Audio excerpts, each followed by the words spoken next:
Hello students, आज हम अपनी मल्हार पाठ्य पुस्तक की कविता पहली बूंद पढ़ेंगे और समझेंगे। इस कविता के कवि हैं गोपाल कृष्ण कौल। इन्होंने प्रकृति का वर्णन किया है इस कविता में और बताया है कि किस प्रकार पहली बारिश जब होती है तो सूखी धरती को नया जीवन प्राप्त होता है और सब ओर हरियाली छा जाती है। तो आइए हम इसके पहले शब्दार्थ समझ लेते हैं। पहला शब्द है पावस, जिसका अर्थ है वर्षा ऋतु।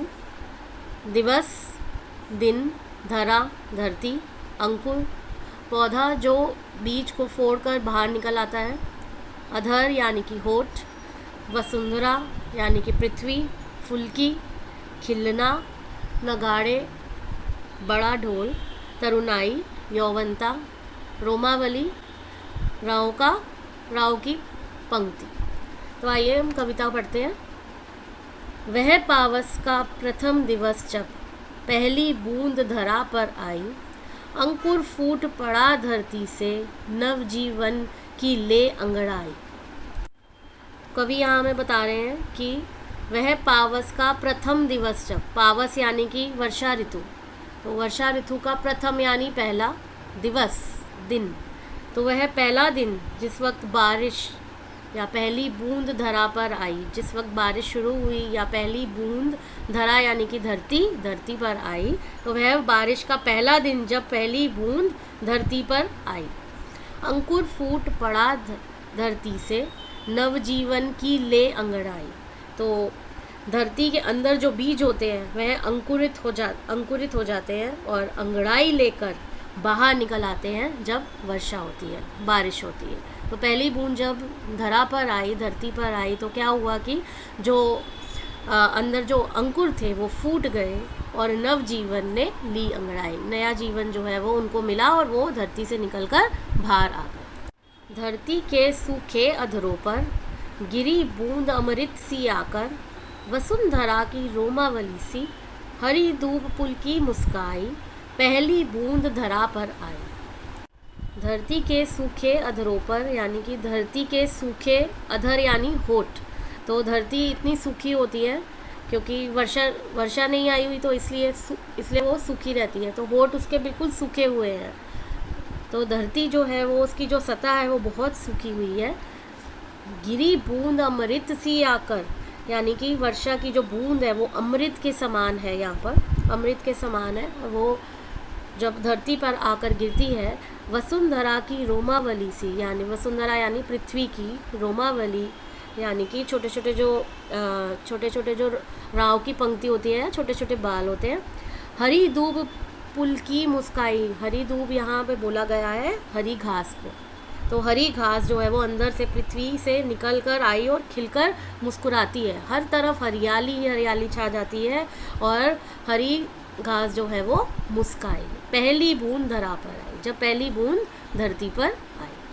आसमान में उड़ता सागर लगा बिजलियों के स्वर्णिम पर, बजा नगाड़े जगा रहा है, बादल धरती की तरुणाई, पहली बूंद धरा पर आई। आसमान में उड़ता सागर यानी आसमान में एक समुंदर उड़ रहा है, अर्थात बादलों की तुलना यहाँ सागर से की गई है। लगा बिजलियों के स्वर्णिम पर, तो ऐसा लग रहा है जैसे कि बिजली को सुनहरे पर दिए हुए हैं, पर लगे हुए हैं। बजा नगाड़े जगा रहे हैं, बादल धरती की तरुणाई, तो आसमान में जो बादल हैं वो उड़ते हैं और फिर बिजली कड़कती है। तो इस तरह से लगता है जैसे बादल ज़ोर ज़ोर से नगाड़े बजा रहे हैं। जब बिजली कड़कती है तो बहुत ज़ोरों की आवाज़ आती है, तो इससे लगता है जैसे कि नगाड़े, जैसे बड़े ढोल बज रहे हैं, बहुत ज़ोर की आवाज़ आना। बादल धरती की तरुणाई, तो बिजली जब कड़कती है तो बहुत तेज़ आवाज़ आती है। कब आती है? जब पहली बूंद धरा पर आई।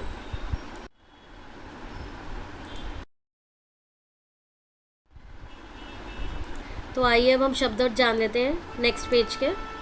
अंबर यानी कि आसमान, जलधर यानी कि जल को धारण करने वाला, यहाँ पर बादल को जलधर बोला गया है। अश्रु का अर्थ होता है आंसू। शस्य श्यामला यानी कि हरी भरी।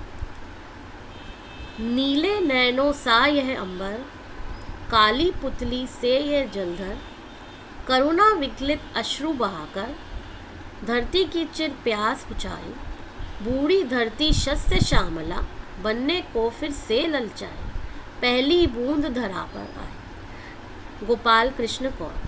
सो यहाँ पे जो कवि हैं, कवि ने आसमान की तुलना नीली आँखों से करी है।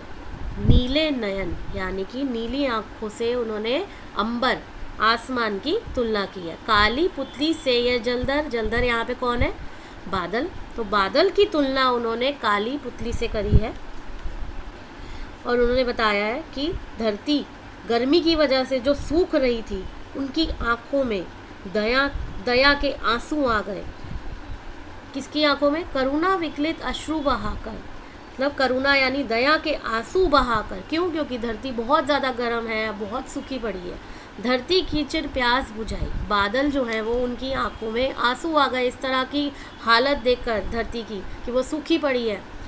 इस तरह की हालत देखकर जो है वो बादल की आंखों में करुणा के आंसू आ गए, दया के आंसू आ गए और उन्होंने धरती की फिर प्यास बुझाई। बूढ़ी धरती शस्य श्यामला, यानी कि धरती की जो हालत थी वो बहुत ही ज़्यादा, मतलब देख रहे थे बादल धरती की हालत और उनको दया आ गई और फिर उन्होंने आंसू बहाए और फिर धरती की प्यास बुझाई।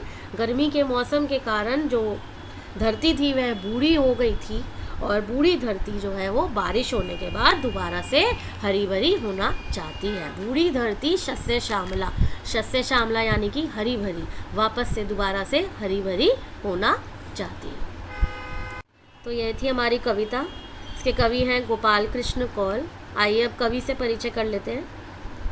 धरती के सूखे अधरों पर पहली बूंद के गिरने का अनुभव का अद्भुत दृश्य रचने वाले बाल साहित्यकार गोपाल कृष्ण कौर 1923-2007 ने बच्चों के लिए देश प्रेम, प्रकृति और जीव जंतुओं से जुड़ी बहुत सी मनोरम कविताएं लिखी हैं। तो इन्होंने बहुत सारी कविताएं लिखी हैं गोपाल कृष्ण कौर ने। इनका जन्म हुआ 1923 में और मृत्यु हुई 2007 में। तो इन्होंने बच्चों के लिए देश प्रेम, प्रकृति और जीव जंतुओं से जुड़ी काफ़ी कविताएं लिखी है। अपनी एक अन्य कविता हम कुछ सीखें में वे कहते हैं, देश हमें देता है सब कुछ, हम भी तो कुछ देना सीखें। सो आई होप आपको आज की कविता समझ आई होगी और please like and subscribe my channel. See you in the next video. Good bye.